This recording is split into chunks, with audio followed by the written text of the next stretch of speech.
atividade de história, nós vamos falar um pouquinho de como era a organização aí no Brasil Colônia. O que é Brasil Colônia? Então, quando os portugueses chegaram no Brasil, o Brasil era uma colônia de Portugal, ou seja, o Brasil pertencia a Portugal. O Brasil ainda não era um país independente. Quem mandava no Brasil não era que nem hoje nós temos aí, né, os três poderes, né? Poder administrativo, né, o executivo, o judiciário aí, né, executivo, legislativo e judiciário, que são os três poderes que mandam, né?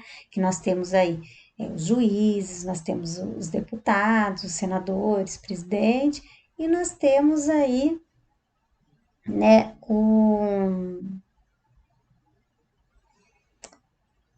então, nós temos os políticos, né, de um lado, então nós temos o presidente, os prefeitos, os governadores, depois nós temos deputados e senadores, que fazem as leis, os vereadores, e nós temos aí os juízes que mandam na parte judiciária. E como é que era na época do Brasil, quando ainda o Brasil não tinha aí uma estrutura política?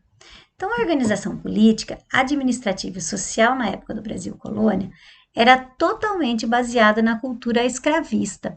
O que é a cultura escravista? Na quantidade de escravos que nós temos.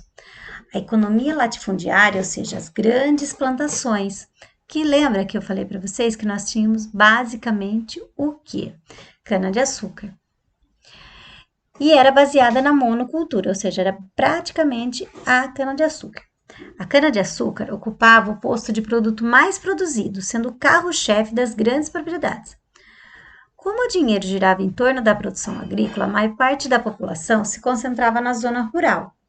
Os maiores cargos políticos eram ocupados por senhores de engenho, ou seja, os donos, né, dos engenhos, que era onde era produzida a açúcar, né, que eles eram coronéis. E que eles eram também os donos dos escravos. A mineração também teve espaço no Brasil colônia, mas, ao contrário da atividade que ocupava no meio rural, os mineradores viviam no meio urbano, eram menos aristocráticos, ou seja, não era tão refinados, eles eram mais, né, simples. E eles também, intelectualmente, eles eram mais evoluídos, ou seja, eles estudavam mais, eles tinham mais noção do que estava acontecendo no mundo, né? Era comum no século XVIII uma pessoa ser um grande minerador e latifundiário ao mesmo tempo, ou seja, ele tinha mineração e trabalhava também com cana-de-açúcar. Portanto, a camada socialmente dominante era mais diversificada, ocupada por donos de escravos, grandes comerciantes e burocratas, aquelas pessoas que só mais estudavam, né? Nessa época, houve o surgimento de novas profissões. Daí, nessa época, começou a ter os artesãos, os pequenos comerciantes, os intelectuais, aqueles escritores, artistas, né? E esses daí habitavam as cidades. Houve, de certa forma, uma migração de mão de obra do campo para as minas, e os escravos começavam a ser explorados em uma nova área. As condições de trabalho eram ainda pior no meio mineralógico, que os negros desempenhavam suas funções em meio a situações precárias. Então, na mineração também era muito ruim. Eles trabalhavam meio à água, atolado no barro, no interior das minas. Muitos, devido ao longo tempo dentro da água e abaixado nas minas, acabavam falecendo por hipotermia ou com membros atrofiados. Hipotermia é de frio, tá? Ou os membros, as pernas, os braços começavam a ficar atrofiados, ou seja, não tinha mais utilidade, ele não conseguia mais se mexer. A sociedade colonial deixou rastros no setor econômico, político e social que podem ser percebidos até hoje. Ou seja, até hoje nós conseguimos ver aí as consequências do que aconteceu naquela época. Porém, hoje a estrutura, a sociedade hoje mudou, né?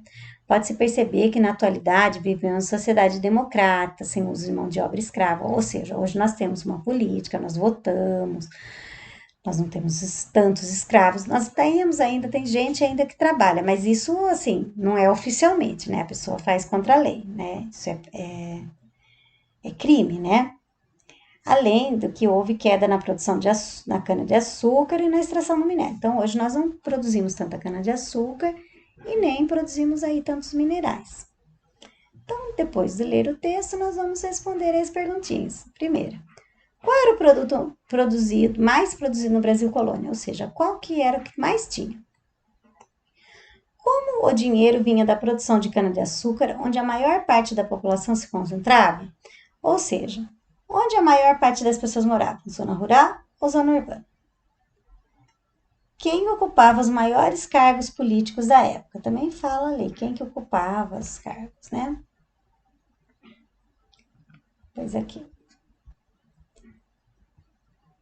A mineração do ouro também ocupou grande espaço na economia na época colonial, onde se concentrava a população mineradora. Primeiro ele perguntou da população que trabalhava lá da parte agrícola, né, da parte da cana-de-açúcar, e da população mineradora.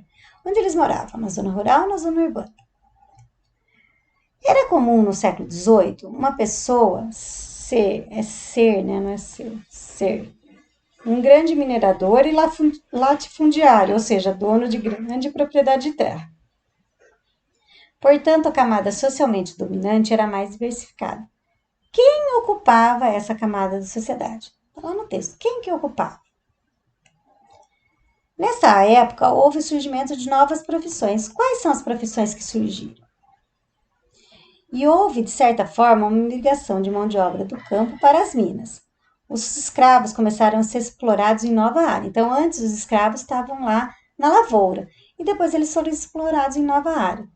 Essas condições, as condições de trabalho dos escravos eram melhores ou piores do que na cana-de-açúcar? E assim a gente termina a nossa atividade de história com essas 7 perguntinhas.